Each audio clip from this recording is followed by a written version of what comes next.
Sperms क्या होते हैं? स्पर्म्स कहें या फिर स्पर्म सेल्स कहें, ये मेल रिप्रोडक्टिव सेल्स होते हैं जो कि सेक्सुअल रिप्रोडक्शन में एक बहुत ही इंपॉर्टेंट रोल प्ले करते हैं।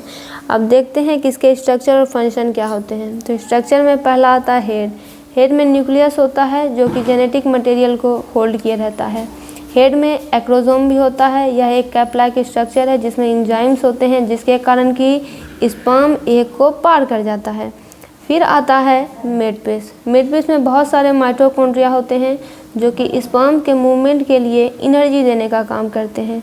तीसरा आता है टेल। टेल कहें या फ्लैजेलम। टेल एक लंबा वीप लाइक स्ट्रक्चर होता है जो कि स्पर्म को आगे की तरफ धकेलता है जिससे कि ये एग के तरफ ही स्विम करता है। फिर आता है स्पर्म का प्रोडक्शन। स्पर्म टेस्टिस में प्रोड्यूस होता है। इस प्रोसेस को कहते हैं स्पर्माटोजेनेसिस। स्पर्माटोजेनेसिस के दौरान टेस्टिस में जो डिप्लॉयड सेल होते हैं वो मियोसिस करते हैं जिससे कि हैप्लॉयड स्पर्म सेल प्रोड्यूस होता है और इस हैप्लॉयड स्पर्म सेल्स में हाफ नंबर ऑफ क्रोमोसोम होते हैं। फिर है कि यह प्रोसेस ये इंश्योर करता है कि जब स्पर्म एग को फर्टिलाइज करेगा तो जो जायगोट है उसके करेक्ट नंबर ऑफ क्रोमोसोम हो। फंक्शन की बात करें तो पहला आता है फर्टिलाइजेशन, यानी इसका प्राथमिक फंक्शन ही है यह एग को फर्टिलाइज करना। फर्टिलाइजेशन के दौरान एक स्पर्म सेल एग के आउटर लेयर को पार कर जाता है और एग के न्यूक्लियस के साथ ये फ्यूज़ करता है जिससे कि दोनों पैरेंट का जेनेटिक मटेरियल मिल जाता है। फिर आता है जेनेटिक कंट्रीब्यूशन। स्पर्म जो है किसी भी न्यू ऑर्गेनिज्म के फॉर्मेशन के लिए half of the genetic material देता है। फिर बात करते हैं पाथवे ऑफ स्पर्म की। जब प्रोडक्शन होता है तो स्पर्म का मैच्योरेशन एपिडाइडिमिस में होता है।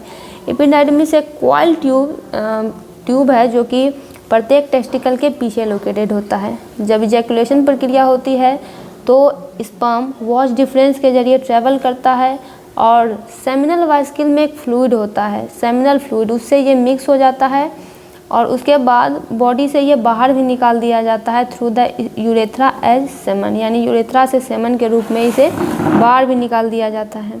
तो इस तरह से हम देखते हैं कि स्पर्म जो है सेक्सुअल रिप्रोडक्शन के लिए काफ़ी ज़रूरी होते हैं और उनकी जो एबिलिटी होती है स्विम करने की, और ये आसानी से जो एग को फर्टिलाइजेशन कर देते हैं, ये स्पेसीज़ के कंटिन्यूएशन के लिए यानी स्पेसीज़ को जारी रखने के लिए काफ़ी ज़रूरी होते हैं।